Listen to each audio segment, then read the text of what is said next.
We would be starting shortly, so just bear with us as we get ready to start.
Joyce, if you can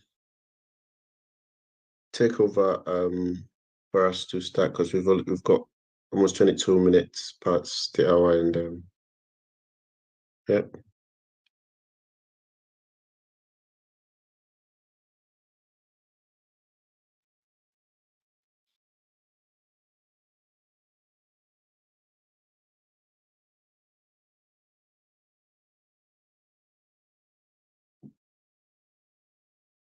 Are you there, Joyce? Can you hear me?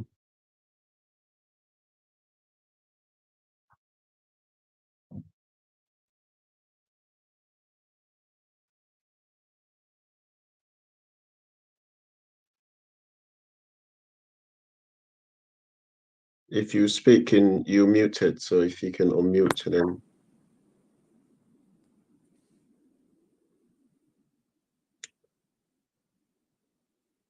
Yes, Joyce, if you can take over and then set the boat rolling, as we've already spent 23 minutes.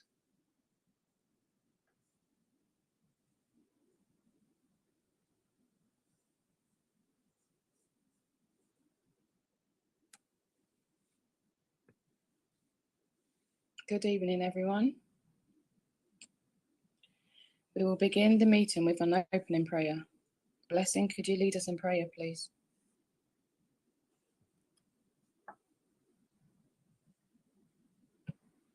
Thank you, Joyce. Can we all please close our eyes as we start with a word of prayer? Yes, and you're on mute. Can you hear me?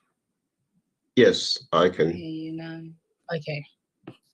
Can we all close our eyes as we start with the word of prayer? Father, we thank you for today. Sorry, Blessing, we can't hear you. Oh. Can you hear me? Yes, I can hear you from my end. Yes. Oh, okay. Joyce, can you hear me? I can hear you. Okay. Maybe it's my one. George, can you speak and let me hear? Yes. Can you hear me, Joyce? I think it's my one. Let me log off and log back on. Sure, that's absolutely fine.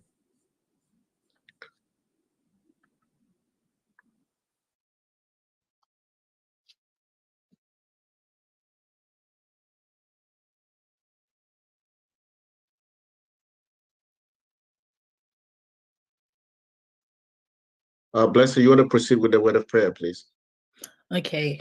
Father, we thank you for today. We thank you for a new dawn day and for allowing us to have this opportunity to share your message. Father, we commit today's meeting into your hands and we pray and hope that everything will be a success. Let your will for today be accomplished. In the mighty name of Jesus, amen.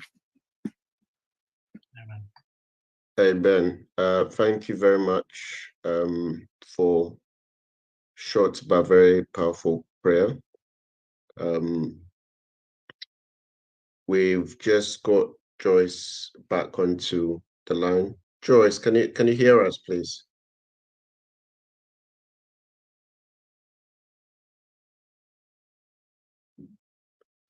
Can you hear us, Joyce? Yes, I can hear you now. Apologies. Yes, so we've literally just finished the prayer. So if you can take over and then run through the program with us, please.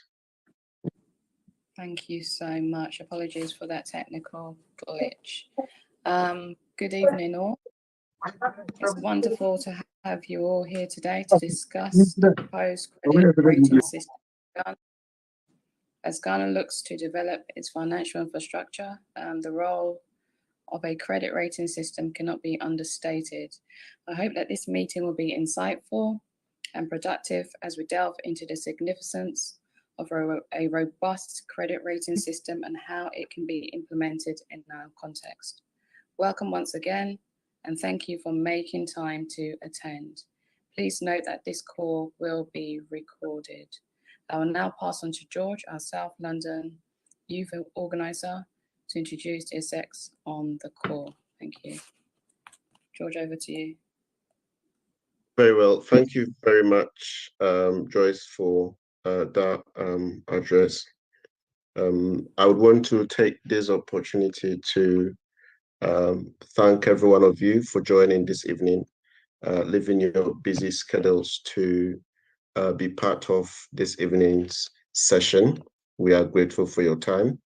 On the call currently, I've got the chairman of our chapter, Mr. Frank Stedman. I've also got other branch executives currently on the call in the person of Mr. Bimpe.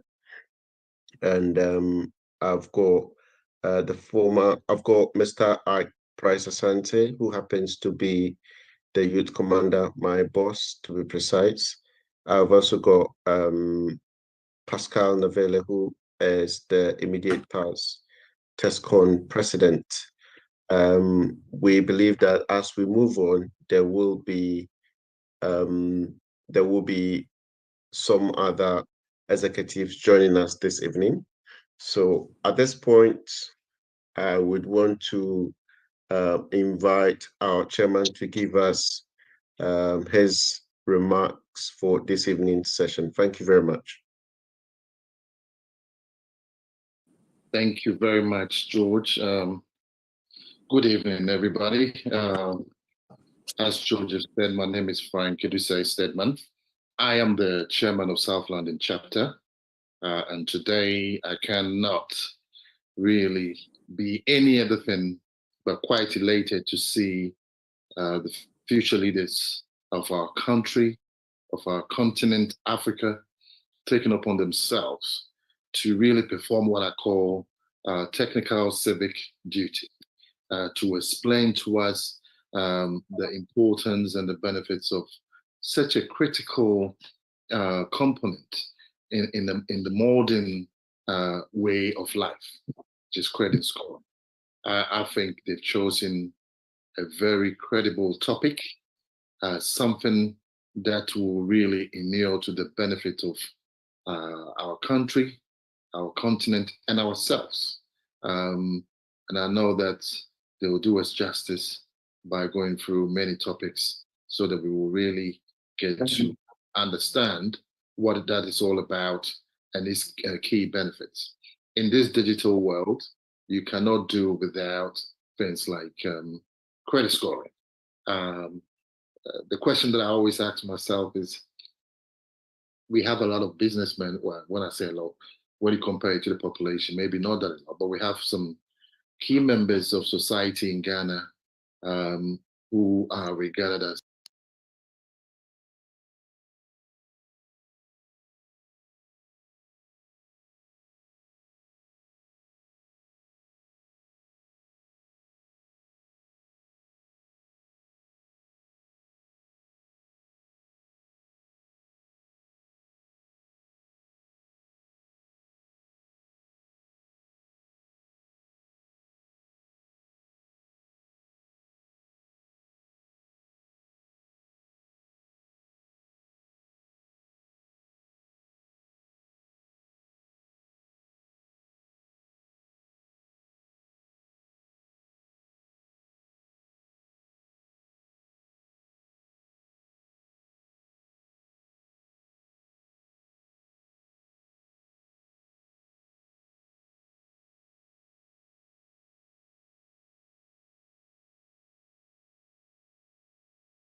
know that they're quite on top of many issues.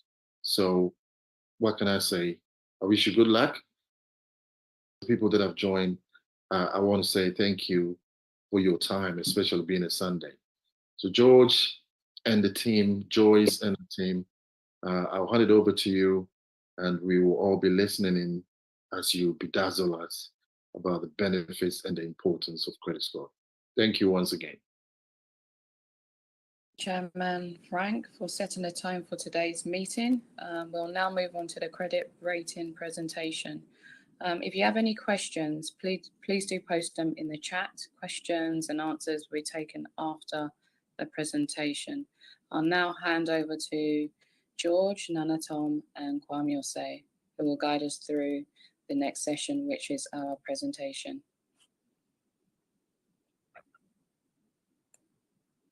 Good evening, everyone. My name is Thomas.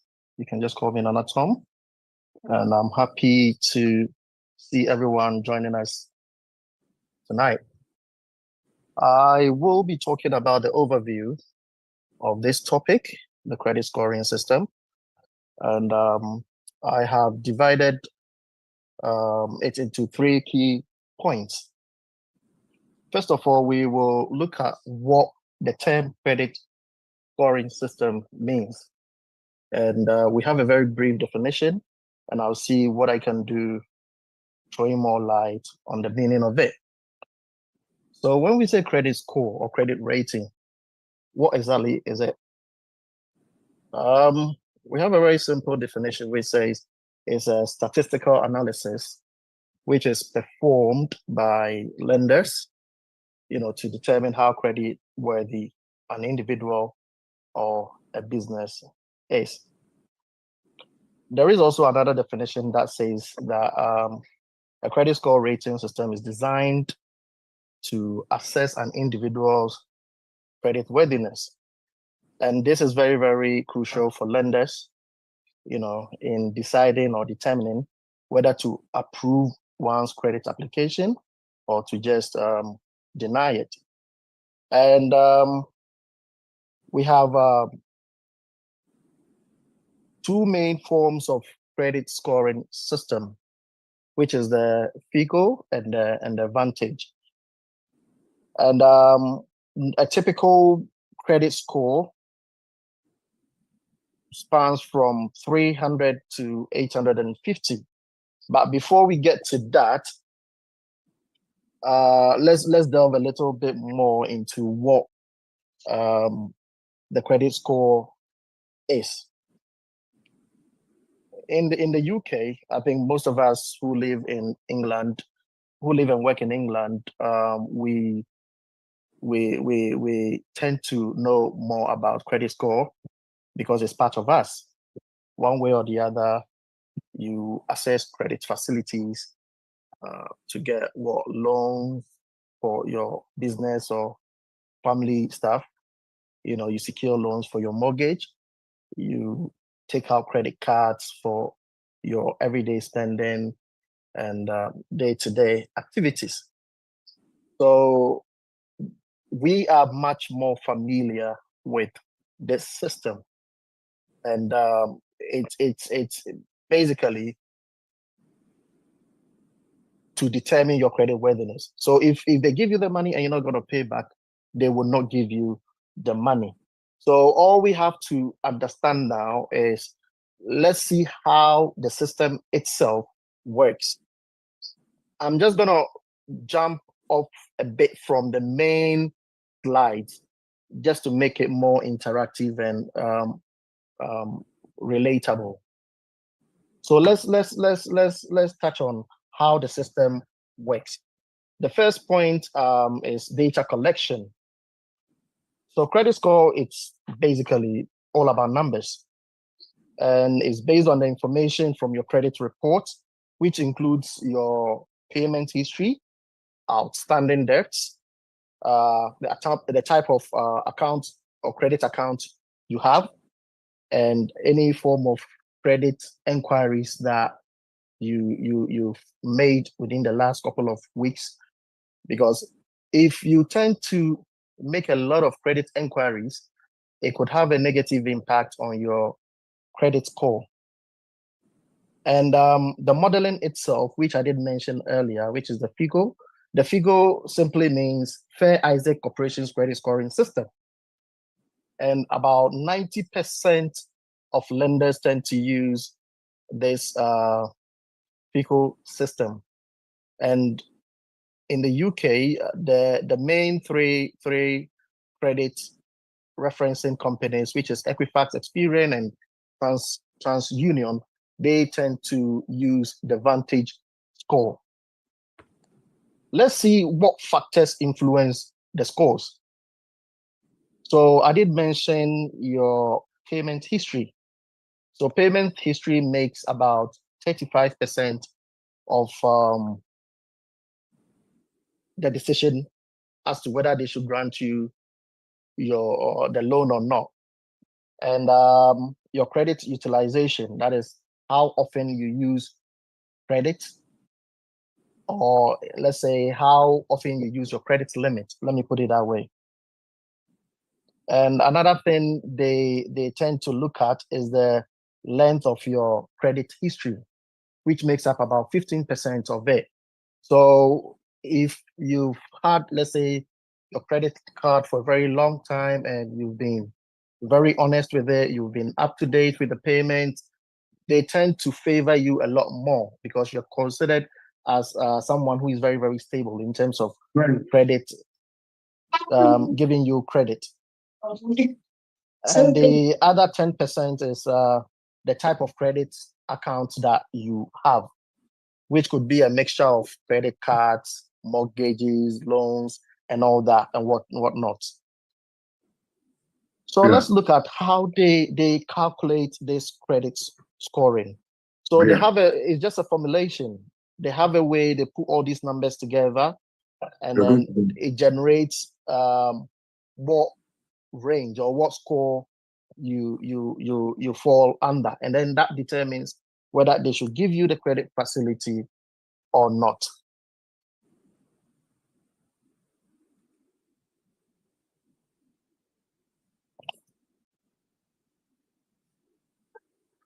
So in a nutshell, lenders use credit scoring in risk-based pricing in terms of loans, which include interest rates offered to borrowers and are based on probability of repayment. So you could get the loan, but also the interest you pay on the loan may differ from, it could be two friends going for the same kind of loan facility, but you end up having different rates based on, your personal circumstances. So in general, the higher the credit score, the better the rate the financial institution will be willing to offer you. Thank you. I think I'll just end my presentation here. Thank you, Nana Tom, for your expansive overview of the credit scoring system. Kwame, please proceed with the benefits of the credit scoring system. All right. Thank you, Joyce. So my presentation will build on some of the points that Thomas has already made, and most importantly, focus on the benefits of credit scoring system in the UK. I think three words have been, or phrases have been floated around: credit scoring, and then we have consumer credit, and then we have credit information. So they don't mean the same. So consumer credit is just credit for consumers, just like any one of us. So because we have credit scoring for countries as well. And then you have credit information, that is the information that you companies gather about the consumer. So once they gather the information, what do they do with it? That's what I think Thomas explained. So when they do all the calculations, they produce what they call credit score, and whether you will be offered a credit line will depend on your credit score. So just to note that there are although there are benefits to the consumer, but there are also significant costs to the consumer as well. But of course, like I said, I'm not going to focus on the cost. I'll focus on the benefits. So the UK has a relatively advanced credit information sector, comparing favorably to many other countries in terms of the depth and coverage of credit information. So the consumer credit is an important part of the UK financial services and the economy as well. And it enables consumers, like I said, you and I, to buy goods and services, spread the repayments over a period of time, and provide us with flexibility over our spending. Like I said, however, the downside is that many people in the UK get into problems paying back their debts, overstretching themselves and suffering from both financial and non-financial detriments. It doesn't mean that credit doesn't benefit everyone. It benefits some. And so one of the benefits is that the credit information helps with the loan application process. It helps with any credit application process, but I think we are focusing on loan now. So when it comes to loan, for instance, the lender is able to carry out a credit assessment. So what does credit assessment means? It's when the lender assess your credit worthiness. I think Thomas mentioned that terminology as well, which essentially means the lender assessing the risk to themselves, the lender, the company, and then also assessing the risk to you, the borrower. So when the lender is assessing the risk to the borrower, that is where affordability comes in. But of course, because in the UK, we want to protect consumers, so there are legislations and regulations introduced to protect the consumers and the financial markets as well. One other benefit is that of credit scoring system is that it reduces discrimination and bias in credit assessment. So how does it work? It safeguards the equality opportunity for everyone. So when anyone makes application for credit, it's the credit history, the information that the lender has, that informs the lender's decision, not your age. Of course, your age comes in, but those are factored into affordability and that, but that is not discrimination or bias. So they make their decision solely based on the information they have in front of them.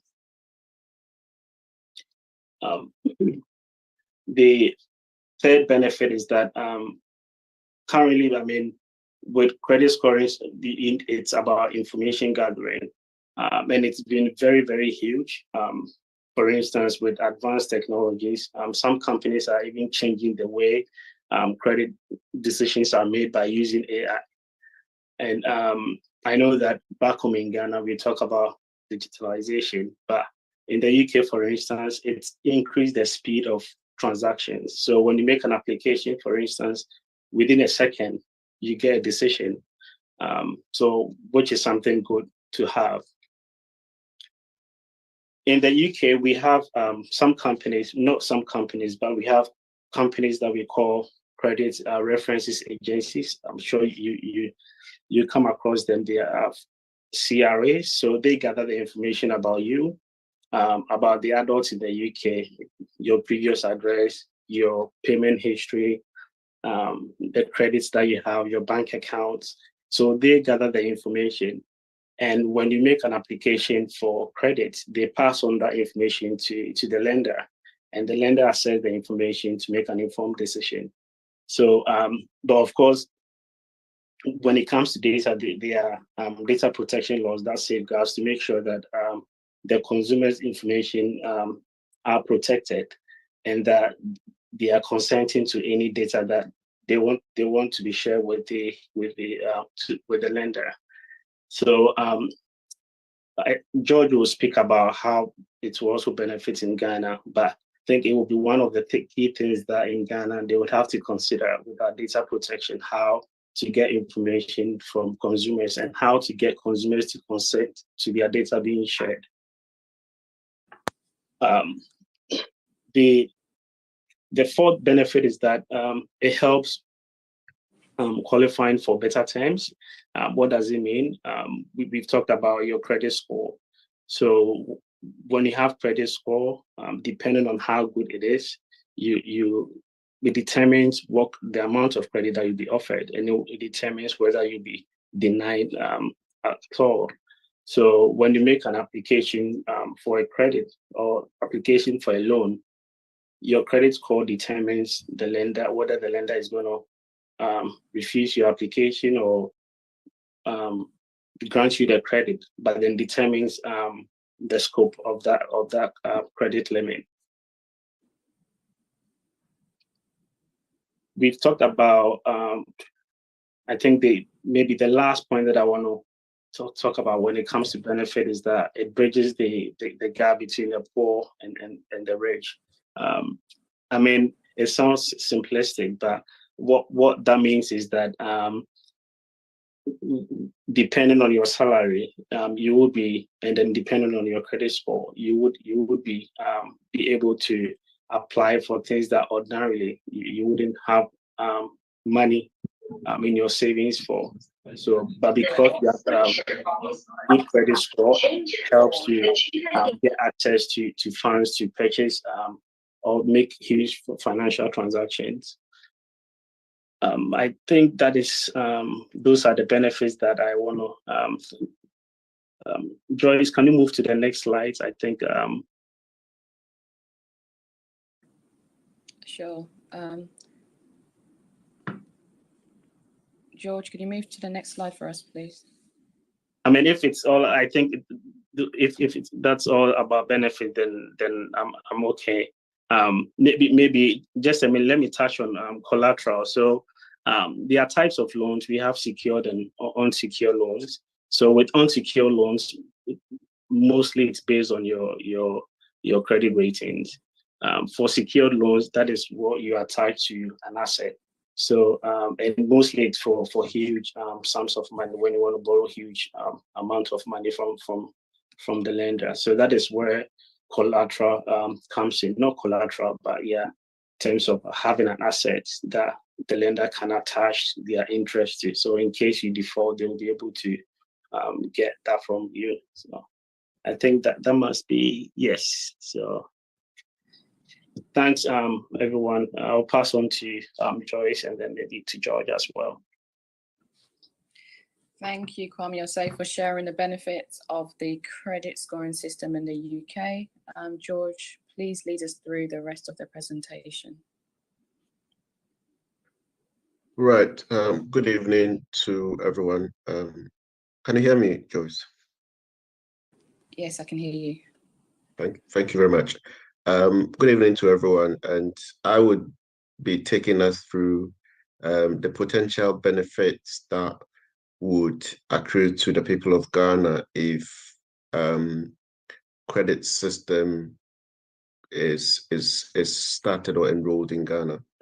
Obviously, considering the nature of our economy, ordinarily, the only way for people to access credit is to go and find an asset, maybe somebody's land, some uncle's building, or a friend's property, and oftentimes these are used to secure loans from the commercial banks. If you don't happen to be a government worker, the only option you are left with is to find a collateral to enable you secure a loan from a bank in Ghana. So this is a situation that has gone on for so many years, and as a country, it hasn't really helped us in terms of being able to improve the quality of life of the people. Now, in an instance or in a situation whereby credit scoring system is introduced in Ghana, this is going to offer equal financial opportunities to the citizens of the country. That will mean that people will be able to access facilities like credit cards, be able to qualify for higher credit limit without necessarily having to own a property or having a collateral. Again, they are able to acquire loans from financial institutions without having to pay really high interest rates just because they haven't got any asset to use as collateral.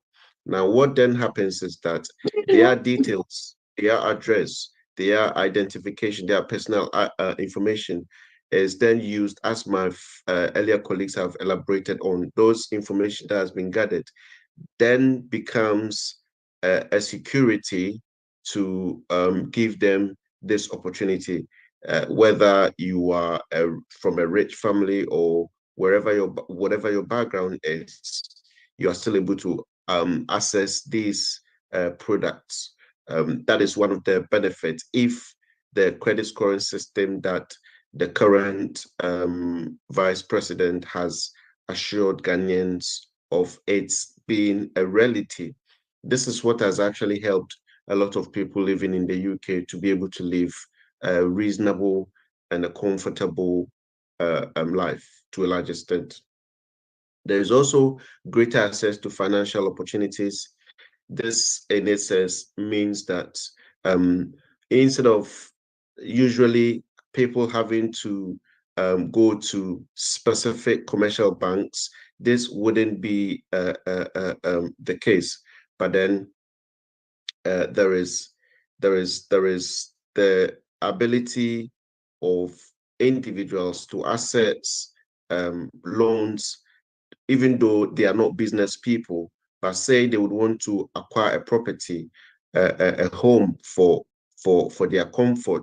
This credit scoring system gives individuals or citizens the opportunity to acquire property through mortgage schemes, which ordinarily you might probably have saved throughout your lifetime to go and buy a house. But with credit scoring system, it will give you that leverage to be able to at least um, give yourself the push by having a bit of deposit or savings to serve as a deposit.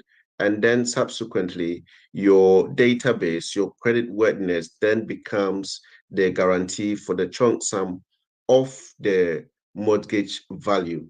This is something that obviously improves quality of life, as we have experienced here. And we believe that if this is again implemented in Ghana, people can then or can now own their own house without having to struggle. Imagine working for over 15 years, 20 years, 30 years, and never being able to own your own property. This is something that will cause a great relief for the citizens of Ghana. Not just that, you have situation where children lose their parents and say they are secondary school leavers and they are unable to proceed because they've lost their parent.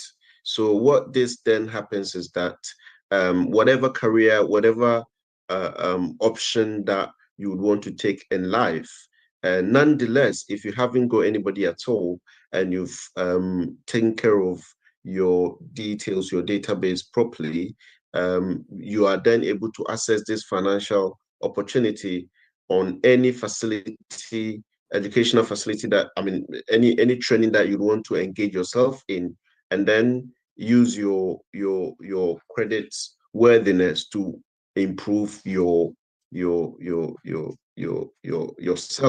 in terms of your education. That withstanding, you also have the opportunity as a business person to earn some funds to be able to improve your business, to grow your business without having to probably have multiple businesses or have great asset before you're able to give in funds to improve your business. So in effect, there is that break away from having to have physical collateral to be able to access funds, whether for business, for education, or for your property acquisition. Now, if we move to the next line, that is lower borrowing cost. It means that people can now borrow without having to pay so much of interest as we speak. There are loans that people acquire and pay, say, 50, 30, percent interest, in Ghana. So if this facility then comes in, the market obviously will be very competitive. There will be lots of lenders, and the risk of borrowing people obviously is minimized because now people can easily be identified and be seen. We have address system for them. We can easily identify them with their Ghana card. As a result of all of these fundamentals, you are able to, the market is able to then bring down the risk element of the credit facility, thereby reducing the cost of borrowing, bridging the gap between the poor and the rich. Obviously, with the credit scoring system, it enables, is going to enable people from a very poor background to be able to improve their lives without having to struggle. Back in the days in Ghana, people had to sell their clothes to educate their children. And even when they've got business ideas, they have nowhere to turn to and all of that.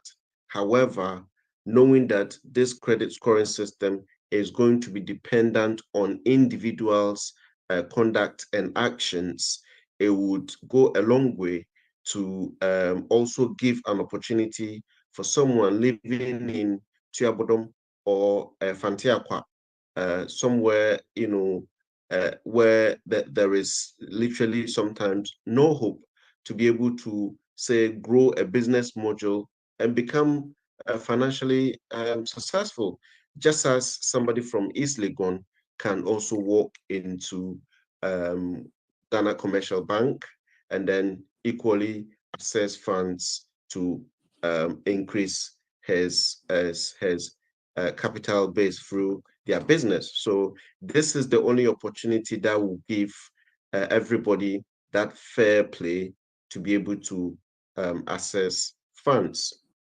If we move to the next slide, we also have market women being able to access credit without having to struggle.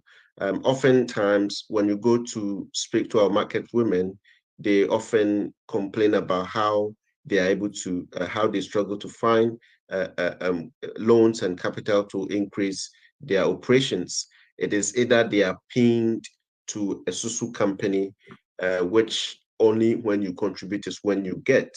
With the credit scoring system, this is going to open doors for our trade women to be able to access funds without it necessarily having to be a financial institution that they are trading with.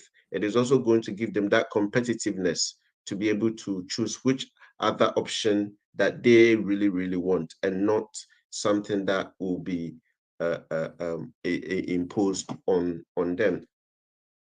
This credit scoring system is also going to give small businesses a great opportunity to expand and grow. Oftentimes, you can start a business from your bedroom, from your corner, but then what happens is that it gets to a point where you'd have to scale up. You have to buy few equipment and all of that. And in most cases, in the advanced country like the UK, you may have the opportunity to, so long as you are born in the country, you are in the country, you have good records of yourself in the country, you are able to access funds. Even if it's not loan, they're able to give you assets financing, so you can buy equipment to increase operation of your business on credit basis, which obviously helps people to grow their business and expand and put them in the position that they've always wanted. And this is something that would really, really help Ghana, because we always believe that empowering the private sector is the way to grow any serious economy. UK, for example, is a very, very what do you call it? Petty. I call it petty economy because they rely on small businesses to thrive. And I believe that if this opportunity manifests in Ghana, small businesses that are operating would have the opportunity to expand and grow really, really well. This is something that would cause the fortunes of the country. And I pray and hope that when His Excellency Dr. Baumia is given the opportunity come December 7th, it would be an open doors for the people of Ghana. To the final bit, it says improving the living conditions of the people. Imagine working for so many years and you struggle to even buy sofa where you can put your head on. Oh, sorry, you can sit down and enjoy your family. Struggling to buy a good bed, a bed of your choice where you can put your head on, or even doing a renovation in your home to give you that peace of mind, that joy, that comfort to be able to wake up nicely and go and hustle and come back. These are things that a lot of people in Ghana struggle to have.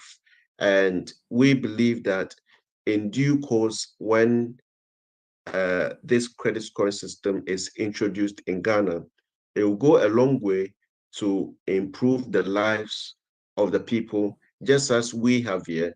We are able to buy, say, sofa on credit if we so wish, and pay them gradually without having to save for 1 year and then go and buy something that by the time we buy it, it may be out of fashion, just because there isn't that facility to aid us pay in bits.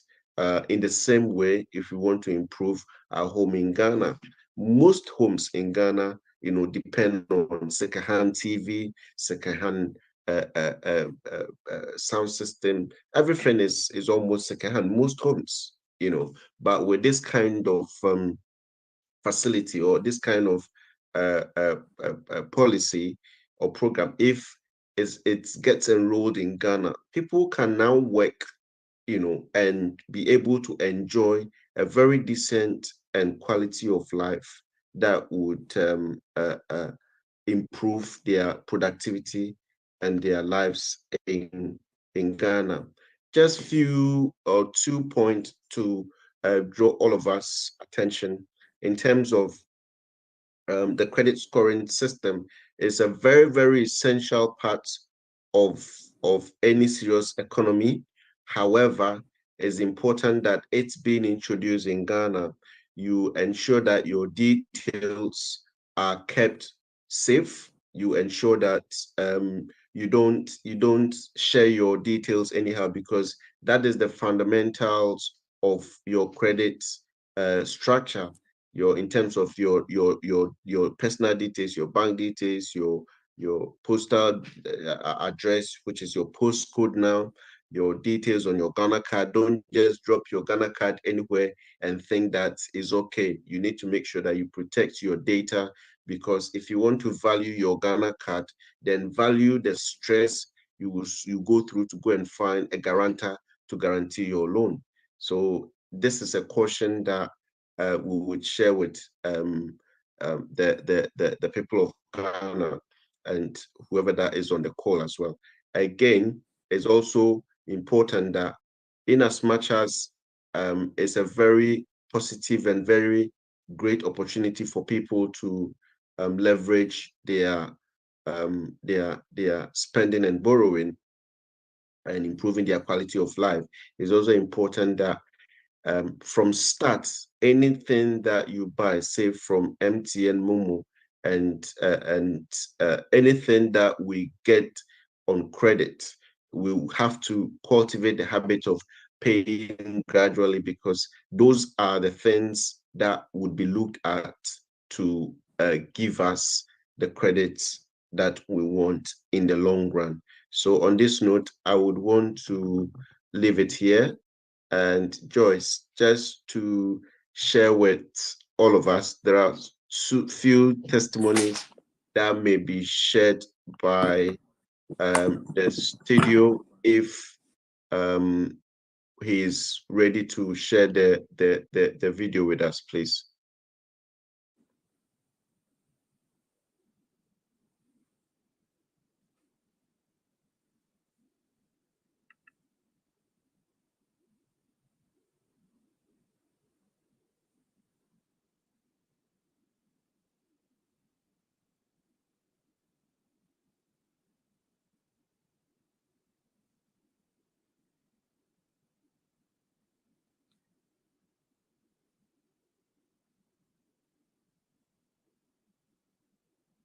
Right. I'm not sure if our colleague in the studio is able to share the video with us. If not,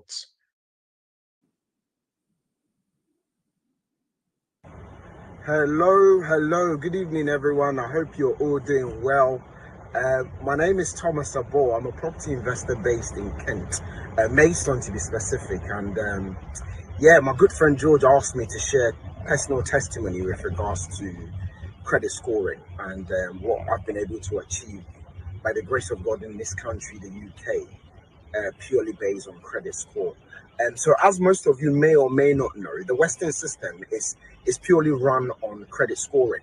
For you to be able to borrow money from any financial institution, they'll check your credit background just to see whether you know you're decent with your finances in terms of you know, you're borrowing and paying back all of that stuff. So that's what's normally used to build up your credit over time. And also they like to see that you're stable. So you live at this address, you're registered there on your GP, your banks, you're registered there on the electoral roll and all of that stuff. So my personal testimony is the fact that, you know, I came here 2003. It would take me about 13 years before I could regularize my stay like most of us. And by God's grace, I got into property. I started investing in property. And before then, I will run around South London, hopping from barbershop to barbershop, just selling menswear. From that, all the time I was putting money in the bank. Now, they saw that record that I was constantly putting money in the bank. And then they started pestering me for a loan.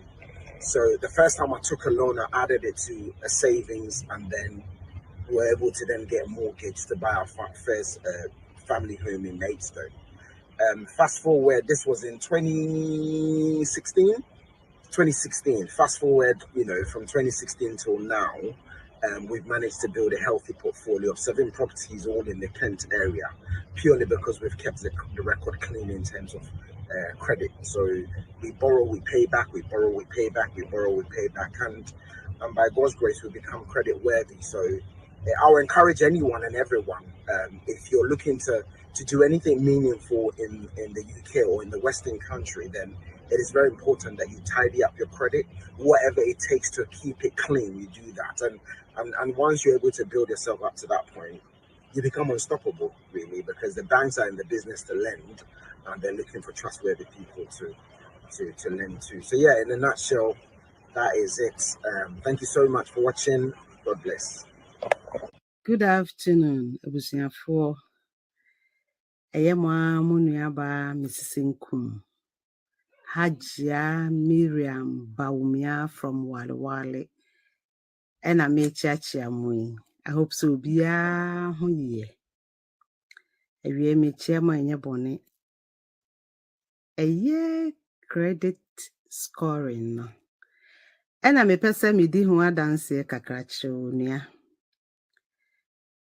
Na send me my phone, so yeah, na big so oh we can give you a loan. We can give you a loan, £25,000, £20,000, different companies. I'm say you can give me a loan, there.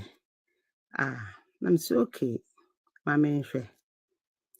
Ain't it a far back a post office a dear post office loan. Na me sa credit scoring ni omo eba ye me backroom ha me nye bi da nti no minim said the na eka because na mate se nkofo enso de ye niema bebre. I'm so my main try bi na menhwe na me ananse menya accident nti me car ye written off na me new car. 80 me am so ne ma menya nhwe se menhwe me score na me fa nkope car bi nto. Me nuanom be ka hye ekire mo se me ye no na me score no ye good. Enti post office for my loan. Ena eja ye write me car ne off no. Me de source. Ena makoto car. Makoto car. Essence sa credit scoring na omo ye ya. Na me die ne ye good ni nti. Post office for my loan. Me de akwa akoto car. Me use to say. Enti senye no a nka medan enye ska ebom sa akoto car. Nti say loan no. Busumi bia ne ateme kakra. Busumi bia ne ateme kakra. Eno na say me pese me di ho a chew nti saa de na Dr. Muhammadu Bawumia de ba no. Eye na Ghana for mama yensom. Na say so oda number 1 e die. Na dru ho a mato aba no. E de ama no. Me da mo nyina se. Eye adepa tuma yensom. Bye.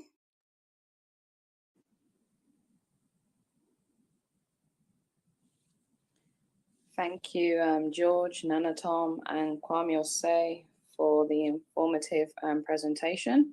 We hope that this presentation has shed a light on the importance of establishing a credit rating system in Ghana. We believe that the system will play a key role in the country's economic development.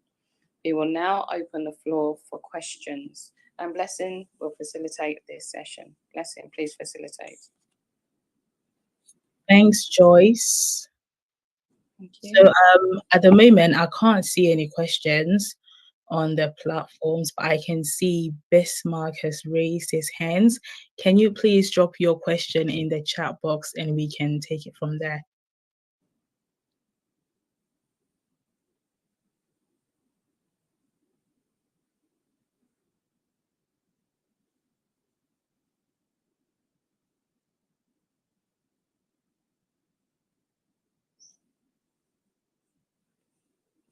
If any of you have got any questions. Sorry, isn't that possible just to say it than to write it? Because it's going to take me time to write it. I'm just doing multitasking. But my question is about how are we going to be able to explain this credit scoring system to our market women, the people at the grassroots level, those who have not been to school?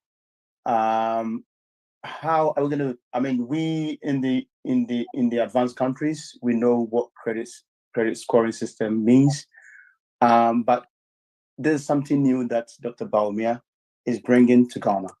How are we going to get down to every Ghanaian to the level that they can understand, and then they see the benefit of it? Because as we are here, we can see that we are enjoying it. It is something that makes the system work. And so if it comes to Ghana, I think it will help our mothers who are in the market, the teachers, the civil servants, to be able, as George said, to be able to acquire even mortgages. Because all these houses that is being built in Ghana, we can see that most of these houses, the mortgage, those people who are able to acquire those houses or buy those houses are people who are already rich and they know their ways out to get them. So the actual people that it needs to, have effects on their lives is not going there. The middle class is not going there. So how are we able to explain this to the market women, to the people that have never been to school, that doesn't even know what credit scoring system is? So this is maybe a project that South London the youth wing can take it upon themselves. Maybe have some videos explaining it in our local dialect that will go down to the people in the marketplaces, in the villages so that they can all buy into this policy. Thank you. So, Bismarck, if I understand your question correctly, you're asking how credit scoring would be able to explain in simpler terms for the uneducated people in Ghana. Is that what you mean? Yes, exactly. And then I made a suggestion that maybe you can take it as a project that the South London chapter youth can maybe have some videos in the local dialect explaining it to the market women. So I have asked the question and I've probably made a suggestion how maybe you could do it. Thank you. Thank you. So George, Tom, Kwame, if any of you can pick up this question, please.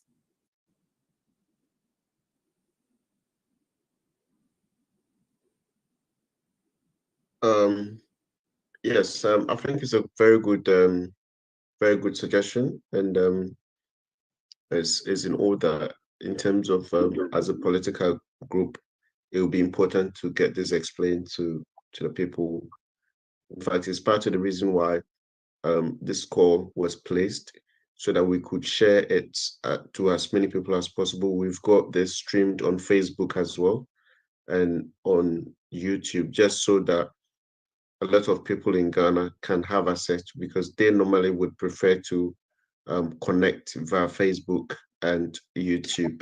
So we have this considered in our preparation.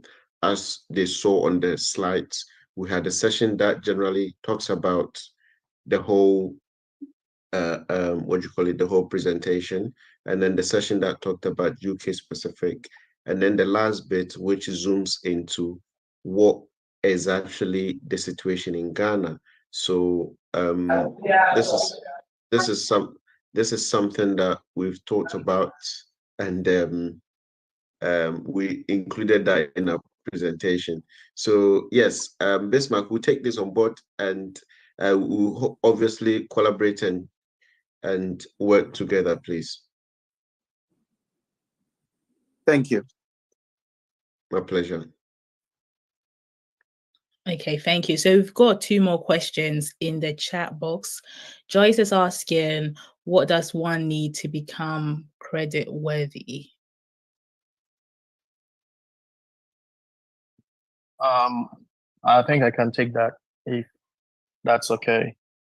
To be credit worthy, you just make sure you keep your address up to date with your banks, and also make sure you are on the electoral roll, and you pay your credit cards and loans on time.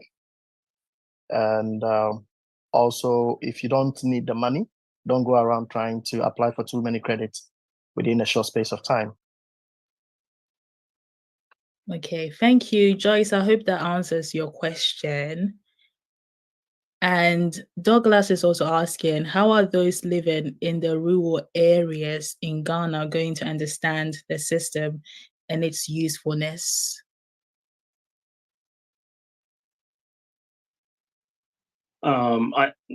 Blessing, I think I can take this. Maybe we shouldn't limit it to only those in the rural areas, because even in the UK, not everyone understands credit scoring, and not everyone even checks their credit scoring. So it all comes down to education and through the banks as well.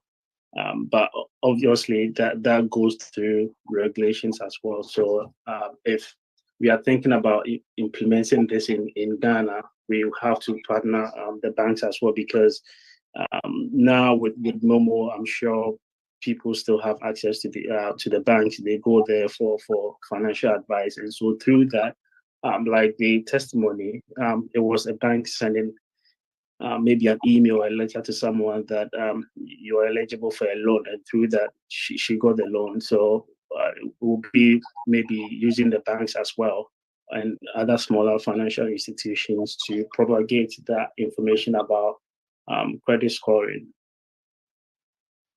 Thank you. Can I just add something brief to what Kwame just said? Yeah.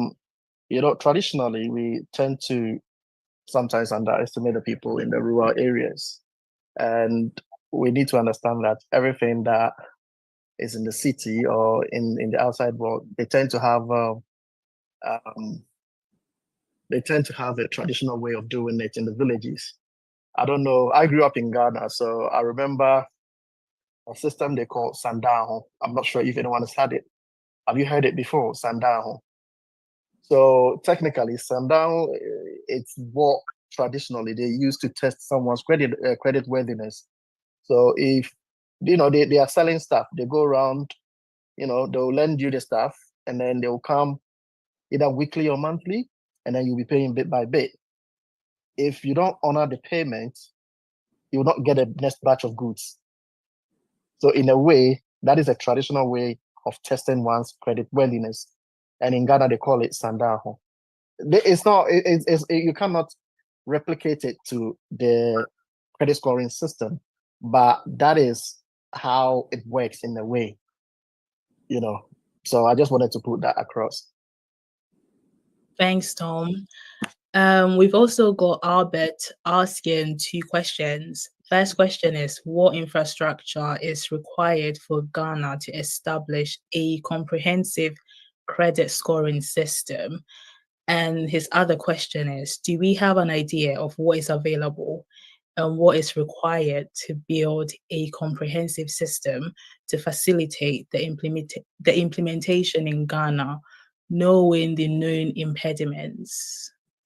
So do you want me to just repeat one question, or just, if you want me to repeat both questions again, I'm happy to do that. Let me take the first Question. part of the question. Yes, that is inquiring about the structures that we have, what structures we've got in place to enroll the credit scoring system.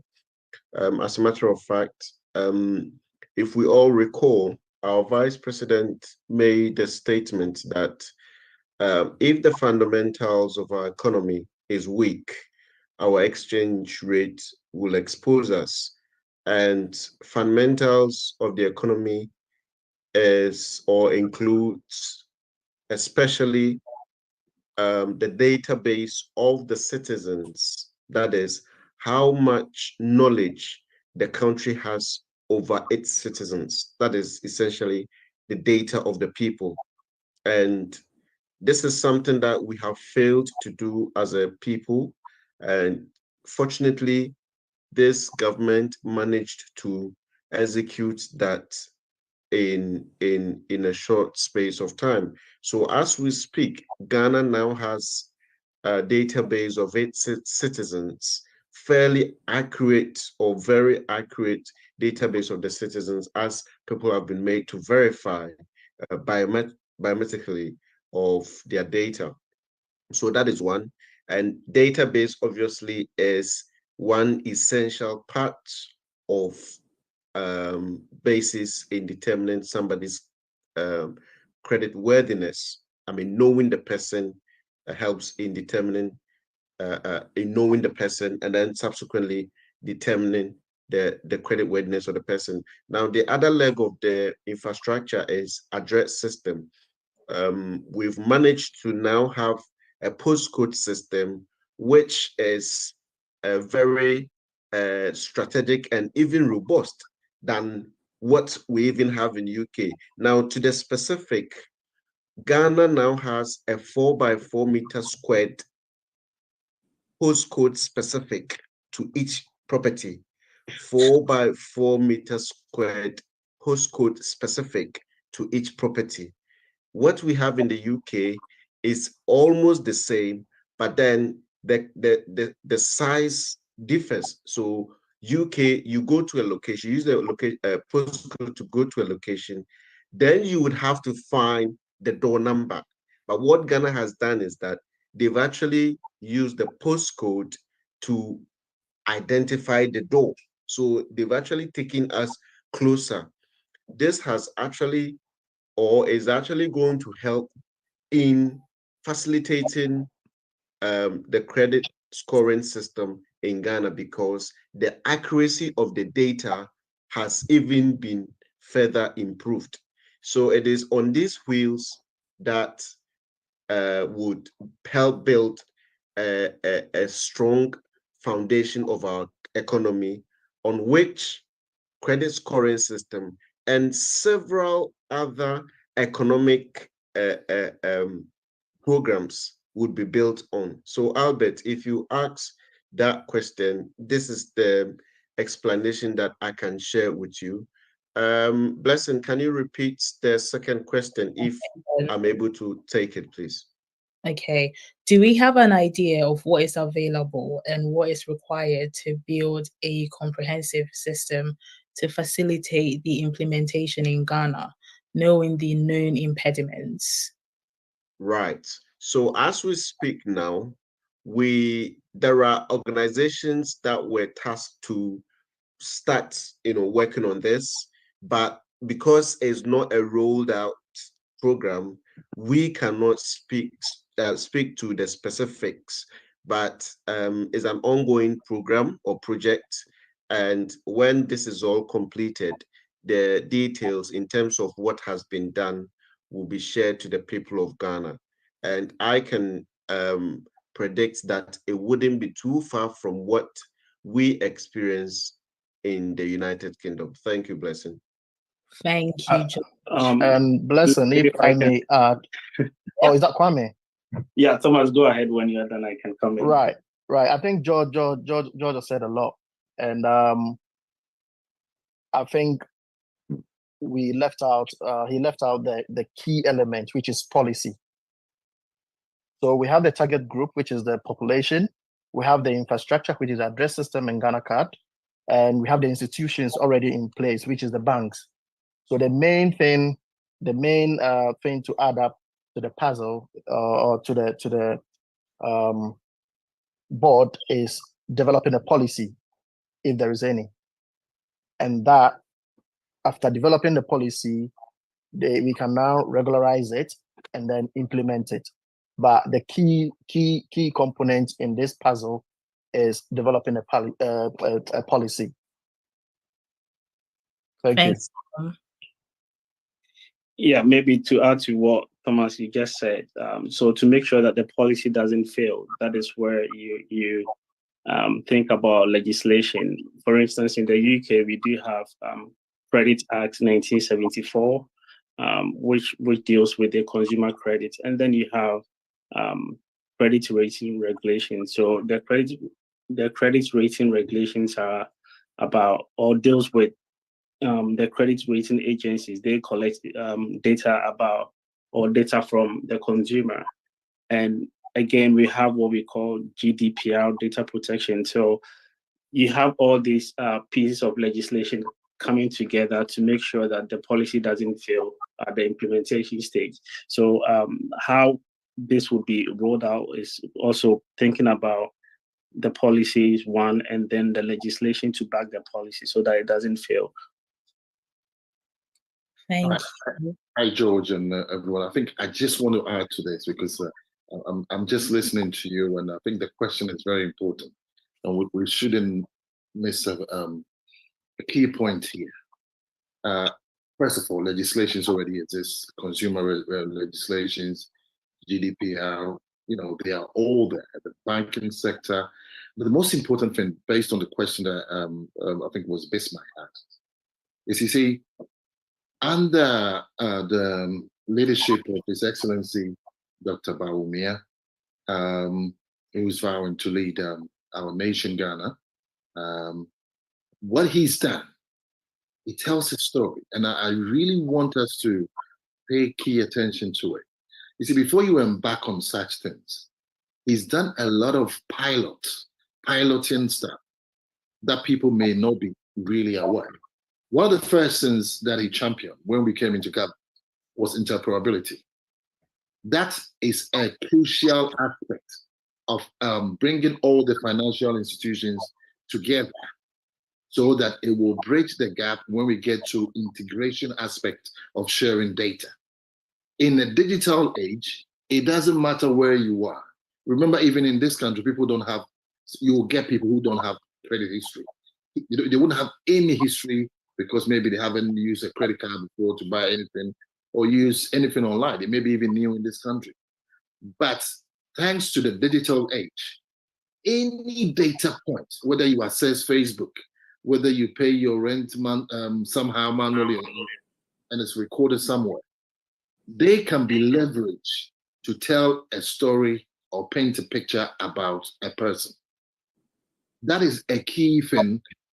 That is why Ghana worked on ID cards, all this location, and the most important aspect, I want to hit it again, the interoperability, which has allowed a lot of remittance back into Ghana.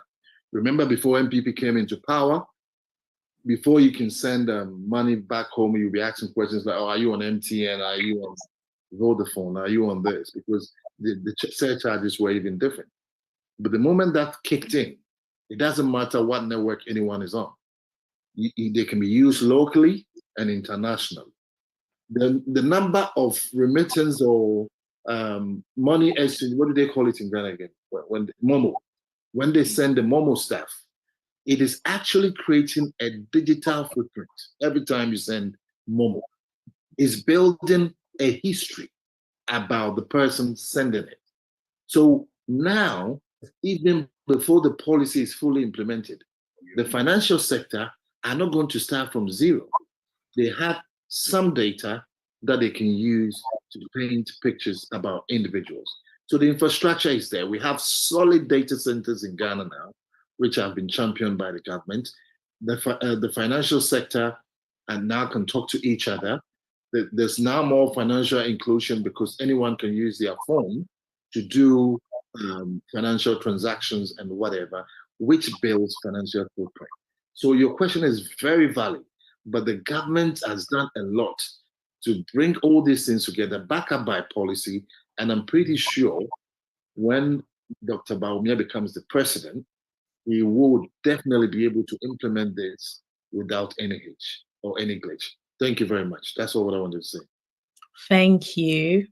So we've got two more questions. One person's asking, most people in Ghana change their address without thinking about renewing their new Google GH address. How is this going to be addressed by credit agencies and security services? Very well. I would want to take this. So essentially, I think it's from Russ. Russ, if so in the UK, for example, obviously when you change your address, it is your responsibility to update your new address. Is a requirement by the UK government, and this is something that we as a people haven't done in the past. And with the credit scoring coming in, with the credit scoring coming in, even before that, ordinarily, these are things that should be happening from time to time. Because if you move address, obviously, you'll be doing purchases, you'll be doing ordering, you'll be taking some decisions. Now the government is digitizing services, correspondence wouldn't be you being there physically. Letters will be sent to your property. So if you have a look at this with time, people have no choice than to change it themselves, because if you move your address and you've done up some application online expecting some correspondence, you have no choice than to change it. So naturally that will set in, but we cannot speak to any specific directive or policy on the need for you to change your address. There might be some government directive or probably based on the constitution of the country, there might be some information there, but we cannot speak to that because in the first place, the credit scoring policy hasn't been started yet, but I can foresee that there would be some, for instance, if you register your business and you change your address, the registrar general's office obviously would have a requirement for you to update your address. So those information will be there. But I think this is a natural situation that happens when these sort of policies begins to start in the country. So as part of the sensitization, I think these are all part of the engagement that we should be having frequently. And Ras, you are based in Ghana, so obviously you can, as you normally do, you can be engaging people and letting them know how important it is for them to be updating their address from time to time. Thank you very much. I'm not sure if that answers your question. Thank you. Blessing. Yeah, so we've got one more question from Douglas. He's asking, what penalties are we going to use for the people who refuse to pay their loan or purchase?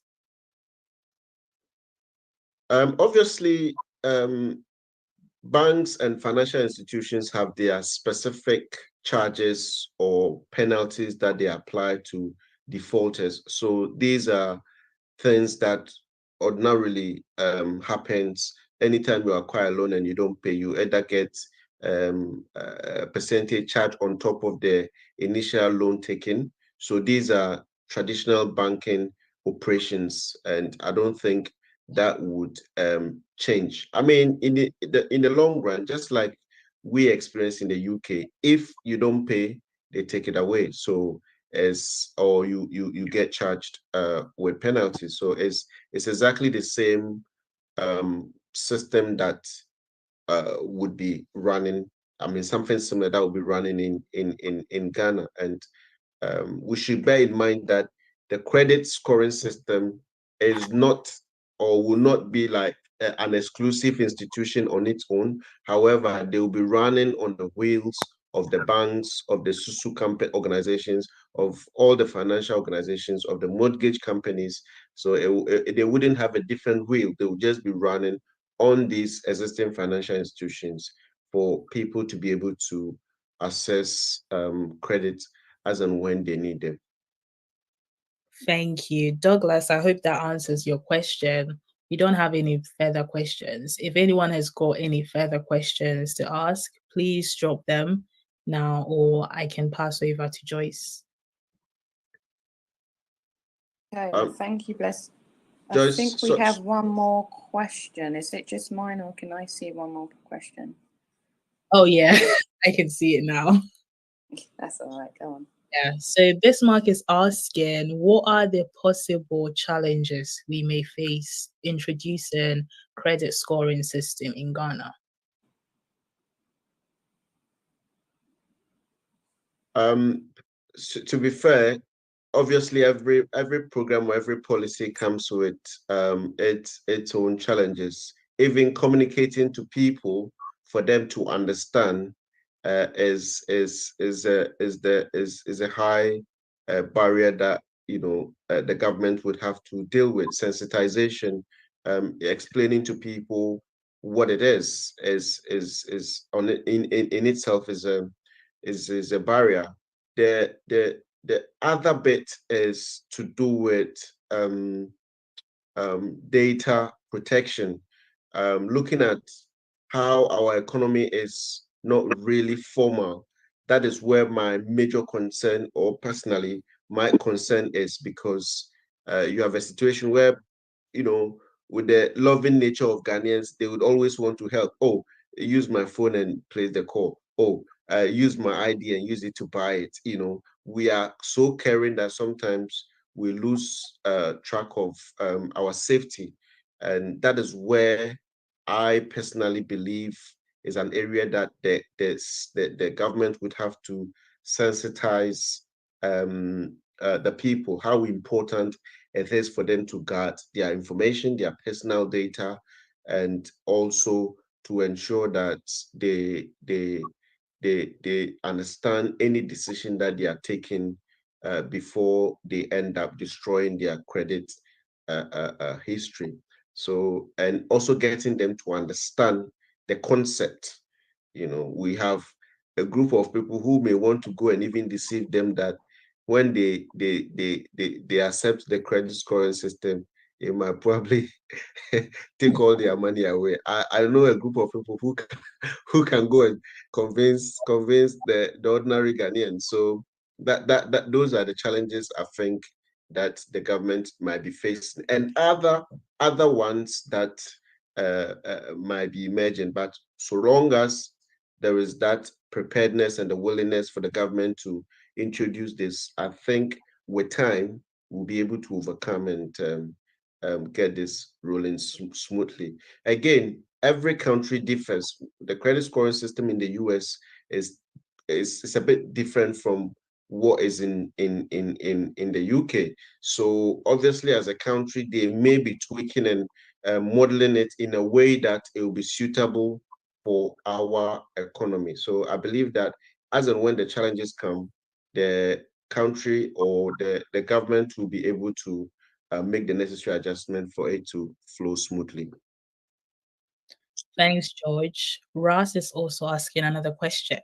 He's saying prices usually change in Ghana. So he's asking whether we should expect payments to increase due to persistent depreciation of our cities, or is this new credit scoring system going to help stabilize our cities? I think this is completely I would say is a bit far from what I'm not sure if you are looking at inflation having anything to do with credit scoring system. These are all economic modules anyway. And for instance, if people are able to have access to certain things and they are not rushing for it, if they know that they can conveniently buy goods and services without having to hoard or rush for them, then to a large extent it would reduce inflation because there wouldn't be unreasonable demand of the product, thereby triggering inflation. So if that is the angle that you are coming from, then rightly so. Again, if there isn't excessive demand for certain products, which is probably foreign, then because they know that they can always access it on credit and pay gradually. So or in that regard, there wouldn't be that high demand for those foreign goods, thereby reducing the pressure on our city. Again, it comes back to the same question. If the fundamentals of your economy is weak, the exchange rate would expose you. And it doesn't only apply to NPP government, it applies to any regime that will come in. If we don't fix the economy, the foundation of your economy, by formalizing it, no matter the amount of forex you pump into your economy, it will still not hold or save it. So these structures helps in managing your economy, including inflation and other bits. So Ras, if I understand your question, this is what I can say to that. I don't know if there is any other question. Thanks, George. Well, at the moment, I can't see any questions. If anyone has got any additional questions to ask, you can drop them now.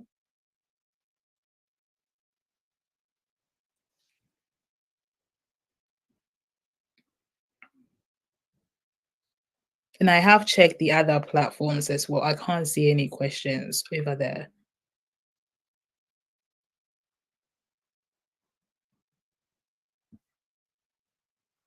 Thank you so much, Blessing, for facilitating the question and answers session. And thanks to all the participants for your questions. We hope you're satisfied with the answers from our able panel. I would like to now invite George and Chairman Frank to give their closing remarks. George, please go ahead first. Thank you. Very well. Thank you very much for your time, everyone that has been present.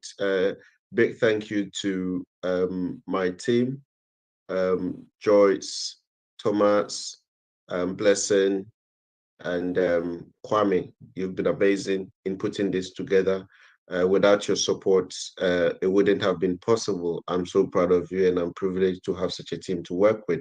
And to everyone that joined as well, this is, even though we come up as a political group, this is to the core and the interest of the people of Ghana. We are doing this to explain and help people understand that these are the only ways to liberate our people from the unbalanced economy that we have, where if you are poor, you will be poor forever. This is the opportunity for you yourself to be able to, determine your own life.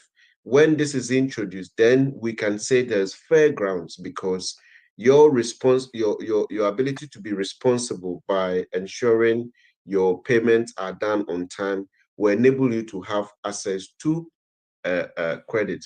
So I believe that we all owe the responsibility to pass the message on to our brothers and sisters, especially those in Ghana, so that they will be able to welcome this idea when it comes in, and also cautious of the challenges that it comes with. Thank you very much to OT Media as well. We are grateful for your time and everybody that joined, especially those from Ghana. I could see some Ghana-based members joining and contributing. Russ and the rest, thank you very much.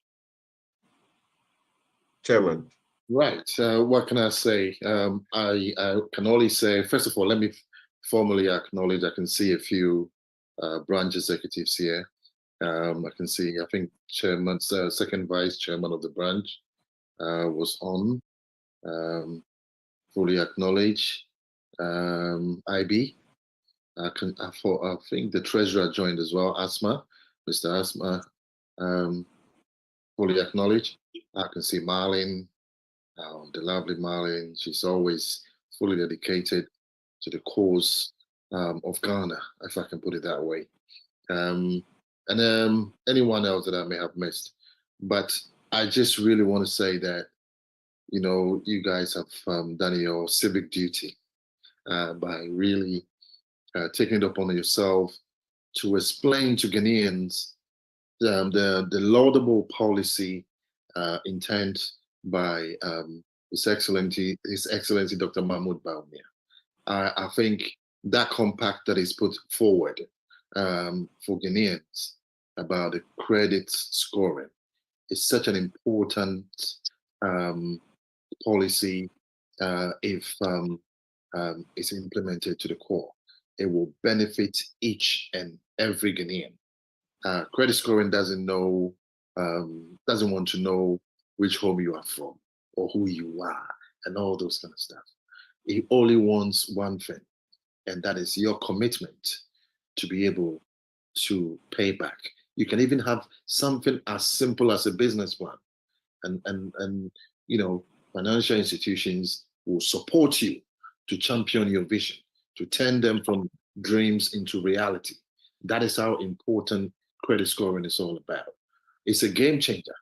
And I know that it has served the West well.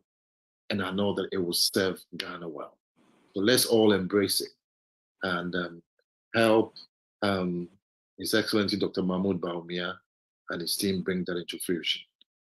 Once again, I would like to thank everyone that was able to join.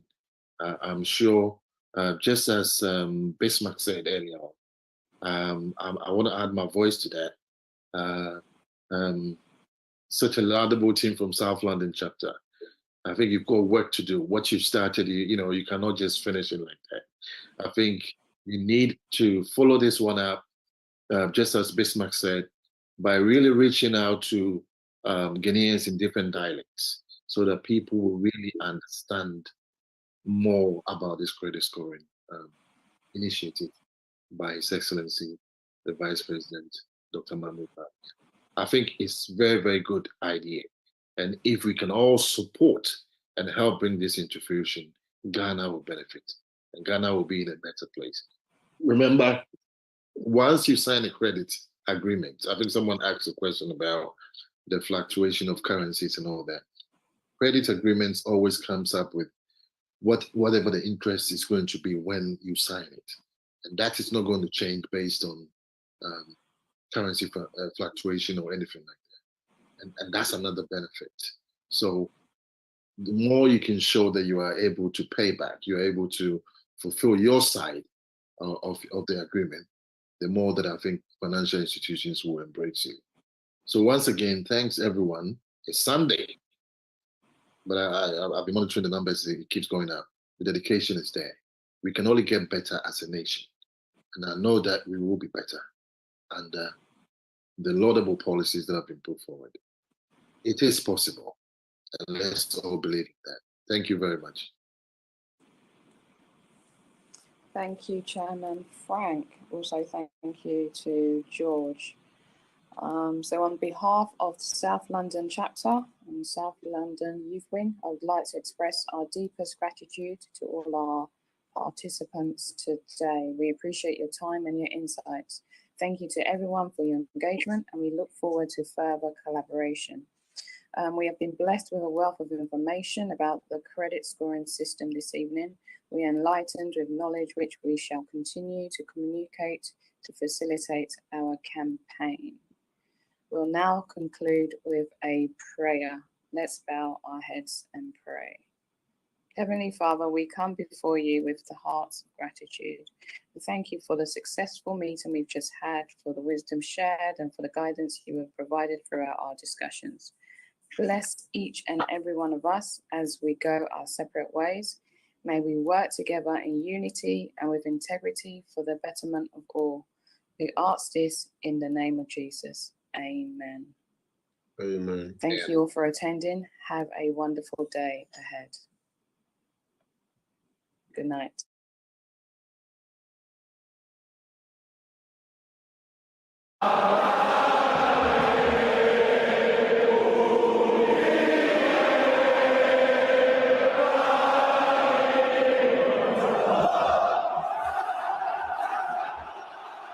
Hello and welcome here to Talk FCB, and welcome back to the channel, guys. Because what have we just witnessed? What kind